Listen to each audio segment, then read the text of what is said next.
चलिए बेटा, question number 6, find the value of x y z from the following equation. Question number 6, exercise 3.1. First part हमें question कह रहा है 4x 3 5 is equal to y1. दोनों matrix बराबर है, सबसे आसान है यार. x के सामने कौन सा एलिमेंट है इधर? y कितना है जल्दी बोल दो, और z कितना होगा? बस खत्म हो गया क्वेश्चन. ठीक है, ऐसे क्वेश्चन को देख के भी वियर्ड लगता है ना, ये क्वेश्चन भी है, बट ऐसा कुछ भी नहीं आने वाला ऐसा. प्लीज आप ऐसे मिथ्स को इग्नोर करें.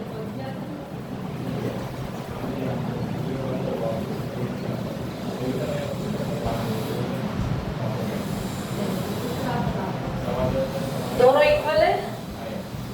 इधर देखिए सभी, x प्लस वाई को किसके इक्वल रखेंगे आप? और सारी इक्वेशंस बना लेते हैं. 5 प्लस z को किसके इक्वल रखेंगे बेटा? 5 के. तो एक काम करें, यहां से z निकाल लें सबसे पहले. 0 एक चीज तो आई है ना. और x plus y equal to 2 और एक्स वाई किसके इक्वल है बच्चा? x plus y is equal to 6 और एक्स वाई किसके इक्वल है? 5 8 के. और एक्स वाई किसके इक्वल है? 8 के. तो एक काम करते हैं, यहाँ से x की वैल्यू निकाल लेते हैं, y बाय 8. यहाँ पुट करते हैं और 8 बाय 8. दिमाग कहाँ है मेरा आज? x plus y is equal to 6 था और x की वैल्यू हम लोगों ने 8 बाय y यहाँ पे पुट करी. सो यहाँ पे एक इक्वेशन बन जाएगी. ऑफ कोर्स कौन सी बनेगी बेटा? क्वाड्रेटिक. मैंने डायरेक्टली बना दिया. एलसीएम में y आएगा, y into y y square, और y कहाँ चला जाएगा? 6y के पास. तो y square minus 6y plus 8 is equal to 0. Can you solve this quadratic equation? y की दो वैल्यूज आ जाएंगी और जो दो y की वैल्यूज होंगी हम यहाँ पुट करेंगे तो दो कितनी वैल्यूज आ जाएंगी हमारे पास? x की. तो क्वेश्चन इज बीइंग डन. ये कर लेना आप लोग, बाद में कर लेना. थर्ड पार्ट और है, वो आप लोग मुझे करके दिखाओ. x plus y plus z, x plus z, y plus z is equal to 957. ठीक है. तो आपके पास यहाँ पर दो ऐसे नंबर्स जिनको प्लस या माइनस करके 6 आए, मल्टीप्लाई करके भाई फटाफट से बता दो कितना टाइम? हाँ, 4 plus 2 minus 4y minus 2y plus 8 is equal to 0. You have taken y common, y minus 4. You have taken minus 2 common, y minus 4. दोनों नंबर आपके पास आ जाएंगे, एक 2 एक 4 है ना, क्योंकि एक बार हम y minus 2 को 0 इक्वल करेंगे, एक बार y minus 4 को. y की दो वैल्यूज आ चुकी है, y की दो वैल्यूज आ चुकी है, तो हमारे पास x आ जाएगा 8 by 2 that is 4 और x आ जाएगा 8 by 4 that is 2. यहाँ पर भी आप लोगों ने सॉल्व इसको खैर कर ही लिया होगा. x plus y plus z is equal to 9. Therefore y plus z कितना है? 7. तो मैं y प्लस जेड की जगह क्या रख दूं? तो x मेरे पास कितना आ गया? 2. यस और नो? अब x मेरे पास 2 आ गया, तो यार x प्लस जेड से z निकाल लेंगे कितना? 3. और y plus z is equal to 7, तो y कितना आ जाएगा? 4, क्योंकि z 3. ठीक है. तो मुझे लगता नहीं कुछ भी डिफिकल्ट था इसमें. मूव करते हैं नेक्स्ट क्वेश्चन पे.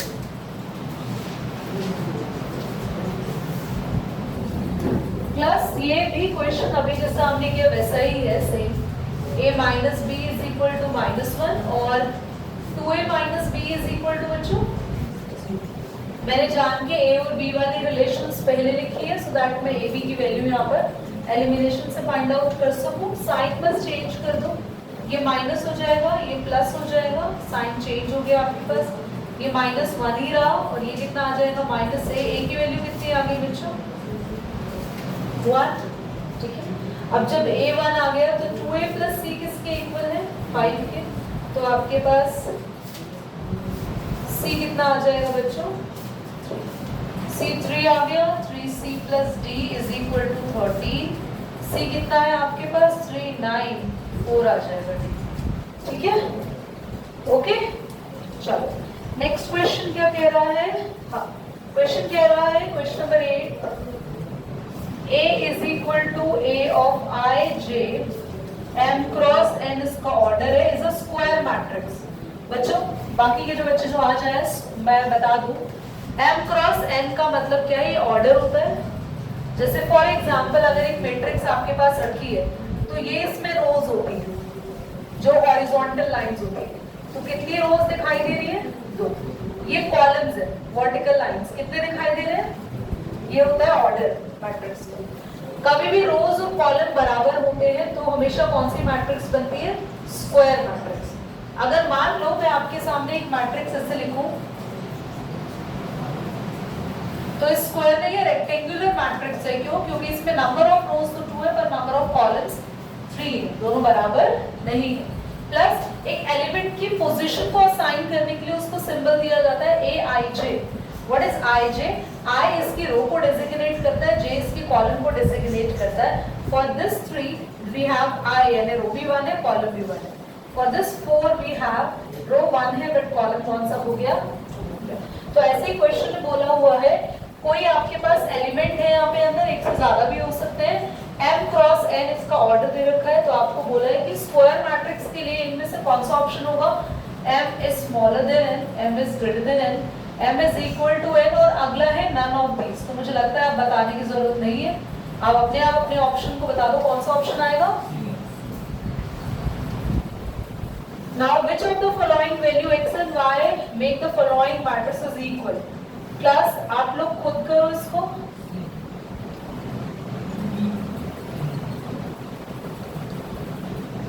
क्या ABCD क्या चल रहा है तुम्हारा?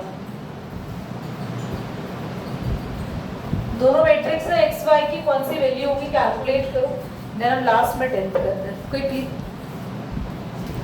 चलिए क्लास, तो हमारे पास कुछ ऑप्शंस इसके दिए हुए हैं. ऑप्शन नंबर ए हमें दे रखा है x की वैल्यू -1/3 और y है 7. बी नॉट पॉसिबल कह रहा है. अगर ऑप्शन हमारा कोई भी नहीं जाता तो दैट इज ऑब्वियस कि हम लोग नॉट पॉसिबल पे जाएं.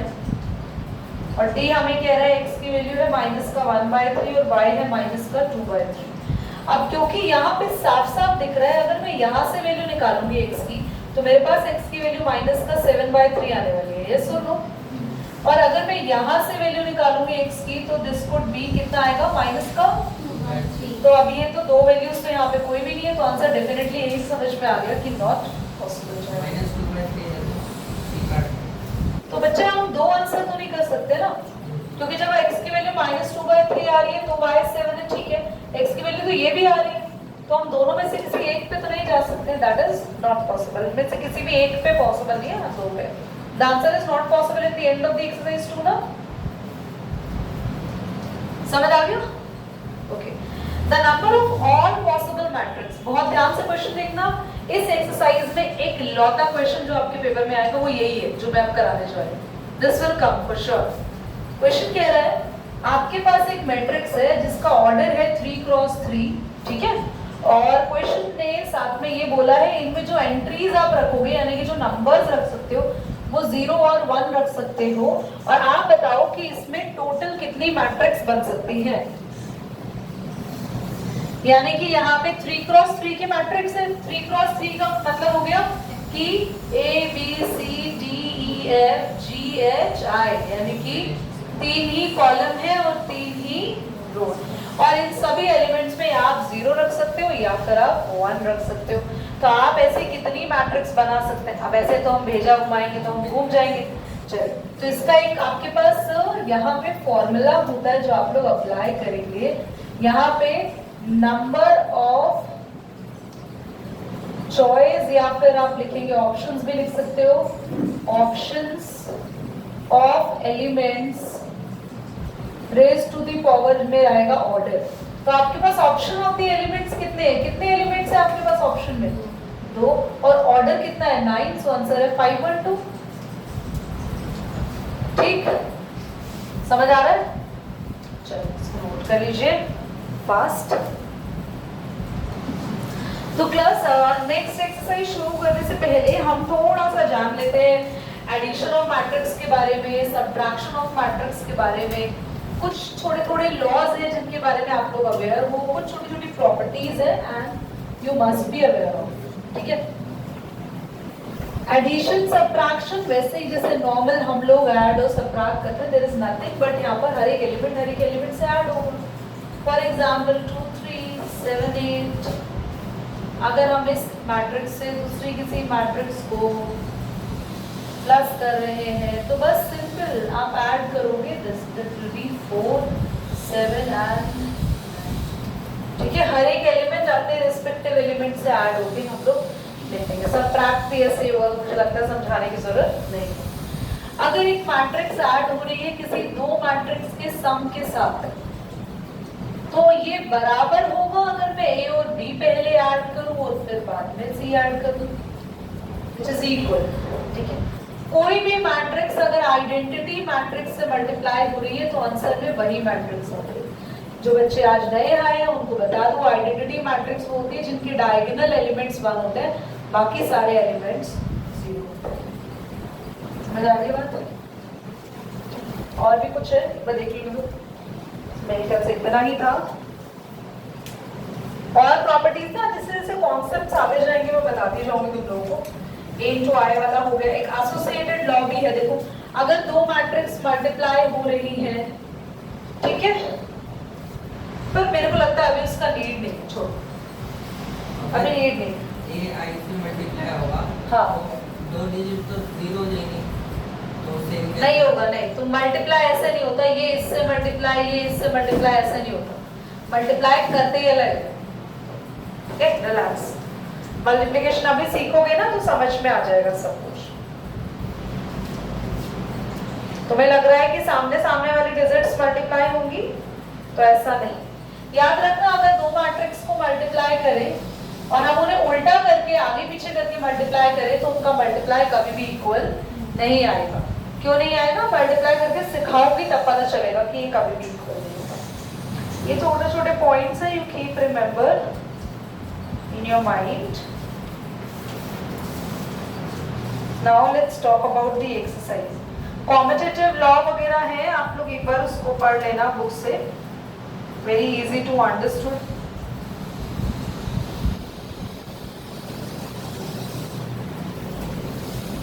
चलो बच्चों,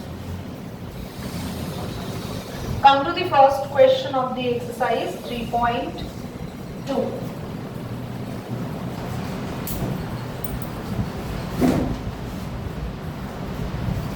क्वेश्चन नंबर 1 में आपको ए बी सी दे रखा है, इन्होंने ए मैट्रिक्स दे रखी है, 2 4 3 2 बी मैट्रिक्स दे रखी है आपको, 1 3 -2 और 5 सी मैट्रिक्स दे रखी है, -2 5 3 एंड 4। चलो a plus b, a minus c, 3a minus c, a भी बी है। अब फर्स्ट पार्ट कर लेंगे, a प्लस बी मुझे नहीं करा, b माइनस सी है ना अगला पार्ट देव, a माइनस b है सेकंड पार्ट। हाँ तो वो भी नहीं कराएंगे, आप कर लोगे। 3a minus c, a b, so class मैं आपको फर्स्ट टू सेकंड नहीं करा रही, I think you can do it. Third आप समझ लो, 3a माइनस सी को कैसे करेंगे। 3a minus c, 3a matrix लिखो बच्चों। 3a निकालने के लिए 3 अंदर मल्टीप्लाई करना पड़ेगा। कोई भी नंबर अगर मैट्रिक्स से मल्टीप्लाई होता है तो सिंपली ऐसे ही हो जाता है, this into this, this into this, this into this, this into this. पर अभी तो आपने बोला थी मल्टीप्लाई डायरेक्ट नहीं होता, वो मैं बात कर रही थी जब दो मैट्रिक्स मल्टीप्लाई होगी। कोई भी नंबर मैट्रिक्स से मल्टीप्लाई होगा तो this is as it is going to multiply, 3 2 6, 3 4 12, 3 3 9 and 3 2 minus -2 5 3 and now you just need to minus it बेटा। 6 माइनस माइनस प्लस हो जाएगा, दैट इज आपके पास 8 हो जाएगा। 12 माइनस 5 बेटा 7 हो जाएगा, ये 6 हो जाएगा और ये 2 हो जाएगा। इट्स इजी, पेपर में ये कभी नहीं आएगा। डन, करो एक बार नोट, कुछ नहीं आने वाला इनमें से। चलो मैंने दिया तुम लोगों को जान के 2 सेकेंड्स का या कुछ टाइम का ब्रेक, ताकि मल्टीप्लाई आप शांत दिमाग से सीख सको। बहुत ध्यान से सुनना, मल्टीप्लाई में प्रॉब्लम बिल्कुल नहीं आएगी, पर एक एक लाइन को, मेरे एक एक वर्ड को सुनना, दिमाग इधर उधर मत दौड़ाना अपना।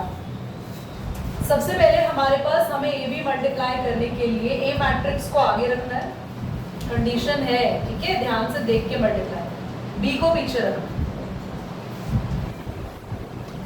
इधर देखो बच्चों, जब भी मल्टीप्लाई करेंगे यहाँ पे नंबर हमें जब रखना है, तो वो जो नंबर आएगा वो नंबर क्या है, फर्स्ट रो और फर्स्ट कॉलम का नंबर है नहीं, तो इसके लिए पूरी फर्स्ट रो पूरी फर्स्ट कॉलम से मल्टीप्लाई।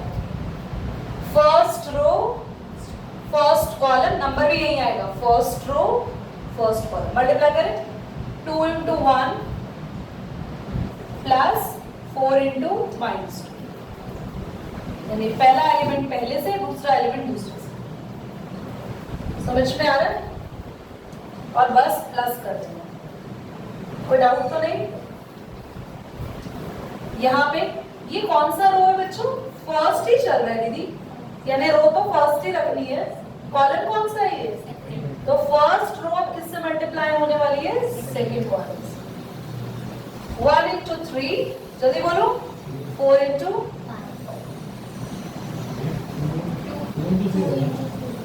2। बोलो समझ आया? अब इधर इधर क्विकली, सेकेंड रो यानी अब ये वाली रो मल्टीप्लाई होगी, एक बार ये फर्स्ट कॉलम, इतना इजी है देखो मल्टीप्लाई करना। इधर से बस रोज होती है मल्टीप्लाई और यहाँ से कॉलम। एक बार ये फर्स्ट रो दोनों से हुई, यहाँ नंबर्स आ गए, फिर सेकेंड रो दोनों कॉलम से होगी, यहाँ नंबर्स आ जाएंगे। सेकेंड रो इससे होगी तो बेटा 3 1s और 2 into -2, यहाँ पे 3 into 3 प्लस, ये अभी तो बहुत स्लो प्रोसेस करके दिखाया है, आगे आने वाले क्वेश्चंस में हमें ऐसे लिखने का कोई मौका नहीं मिलेगा और हमें लिखना भी नहीं है, तो पहले समझाने के लिए लिखा है। अब फटाफट से कितना आ गया बच्चों? 2 आ गया, -8 आ गया, -6, नंबर कितना बेटा? 6, 4 5 20, कितना आएगा? -4 प्लस 3 -1, 9 और 10। समझ आ गया? Matrix multiplication. अब हमें बी ए दे रखा है, चलो बी ए भी निकाले थे, ये क्लियर हो गया ना? और प्रूव भी कर देते कि देखो ए बी और बी ए इक्वल नहीं आएंगे। बी ए के लिए बी आगे रखोगे बेटा, ए को आप पीछे रखेंगे। वही सेम प्रोसीजर आप लोगों को अप्लाई करना है। First row first column, 1 into 2, 3 into 3, 9, सीधा सीधा करें बच्चा। 1 into 2 2, 3 3s are 9 और 2 11, ठीक है? अब फर्स्ट रो किससे होगी जल्दी बोलो? Second column, 4 1s are 4 and 2 3s are 6, 10 आ गया। यहाँ पे -2 into 2, माइनस का 4 और 5 3s are 15, 15 minus 4 बेटा कितना? 11, -2 into 4 कितना आएगा? -8, -8 और 5 2s are 10, that is okay. आप लोग चेक कर लो जल्दी से। और एक मल्टीप्लिकेशन मैं आपको दे रही हूँ, नेक्स्ट पार्टी है वो करेंगे अभी।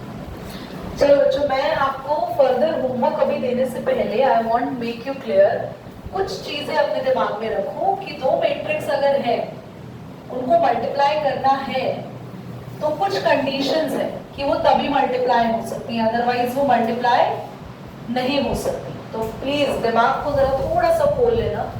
अगर आपको 2 मैट्रिक्स को मल्टीप्लाई करना है, फॉर एग्जांपल इसका ऑर्डर है m क्रॉस n, और अगर इसको और इससे मल्टीप्लाई करना है तो इसका जो ऑर्डर है वो क्या होना चाहिए? बहुत ध्यान से सुनो। आगे लिखी हुई मैट्रिक्स के नंबर ऑफ कॉलम्स बराबर होने चाहिए पीछे लिखी हुई मैट्रिक्स की रोज के। मतलब इसमें जितने कॉलम है उसमें उतनी क्या होनी चाहिए? रोज। यानी ऑर्डर लिख के देख लेना, इसका लास्ट और उसका फर्स्ट बराबर होना चाहिए। अगर ऐसा दीदी नहीं हुआ तो मल्टीप्लाई नहीं होगी मैट्रिक्स। अब इनका आंसर भी फिक्स है, दोबारा समझो, ऐसे समझो। मैंने मैट्रिक्स लिखी,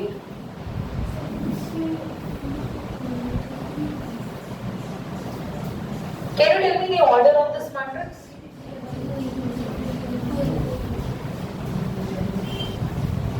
टू ही इसकी रोज है और 2 ही इसकी कॉलम है। Can you tell me the order of this matrix? नहीं, रो तो 3 है ना, कॉलम एक ही दिख रहा है। अब ये मैट्रिक्स मल्टीप्लाई नहीं हो सकती क्योंकि इसके कॉलम है 2 और इसकी रोज है 1, पर मैंने कहा था ये और ये सेम होने चाहिए।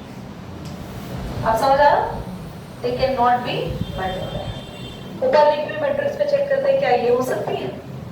कितनी रोज है? कॉलम, इसके बेटा रोज भी 2 और कॉलम भी 2। भाई क्या ये दोनों सेम है? ये मल्टीप्लाई नहीं हो सकती, ये भी नहीं हो सकती। आपको समझ में आ गई बात? मल्टीप्लाई होने के लिए पहली मैट्रिक्स के नंबर ऑफ कॉलम्स और दूसरी मैट्रिक्स के नंबर ऑफ रोज सेम होने चाहिए। अच्छा तो रुक जाओ, मैं आंसर भी बता रही हूँ। हर मैट्रिक्स को मल्टीप्लाई करके क्या ऑर्डर आएगा ये भी पता है हमें, ध्यान से देखो। जो यहाँ कॉर्नर पे बच जाते हैं, ये पागल है क्या? कहीं हमारा कोई रोल ही नहीं है। जो बच जाते हैं हमारा तो कोई रोल ही नहीं, हमें कोई पूछ ही नहीं रहा। तो ये कहते हैं हम डिसाइड करेंगे आने वाली मैट्रिक्स का ऑर्डर क्या होगा, वो होगा m क्रॉस b। अब इधर देखो, मान लो मैंने एक मैट्रिक्स दी जिसका ऑर्डर है ये, और एक और मैट्रिक्स दी जिसका ऑर्डर है ये। क्या ये मल्टीप्लाई हो जाएगी? जल्दी बताओ, जल्दी। क्या ये मल्टीप्लाई हो जाएगी? क्यों? क्योंकि इसकी कॉलम और इसकी रोज सेम है। आंसर में क्या आएगा? क्विकली, तो जो मैट्रिक्स बनेगी उसमें 2 रोज होगी बट कॉलम एक ही होगा।